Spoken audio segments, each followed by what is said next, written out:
سلام. سلام، خوش اومدی. سلام داداش، خوبی؟ سلام. داداش یه لحظه بیکارت دارم. مهدی داداش، تا کی میخوای به این کار ادامه بدی؟ هر روز با یکی بلند شی بیا اینجا. یه بارم برو توی رابطه جدی که بدونی تهش آینده داره. بابا بسه دیگه، زشته. بیا بریم یه امشبه رو خوش بگذرون. نه بفرم، شما راحت باش. چی شد؟ دوستت حامد نمیاد؟ نه بابا، اون دوست دختر فاب داره، نمیاد. وا خب دوست دختر داره که داره. حالا میخواد یه شب با ما بیاد بیرون با دوست من باشه، چی میشه؟ آره راست میگه، اون نمیفهمه، من که میفهمم. من آدم عشق و عاشقی یه لحظه ای نیستم. من واسه کسی که تو زندگیمه ارزش قائلم. زمانی که نیست هوای دلشو داشته باشم. وفاداری زمانی معنا پیدا میکنه که در نبودش وفادار اون آدم باشی.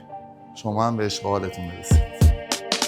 من بابت هیچی توضیح نخوام، هر چی میخوای ببر چیزی نزا. این در دیوونه روزی 10 بار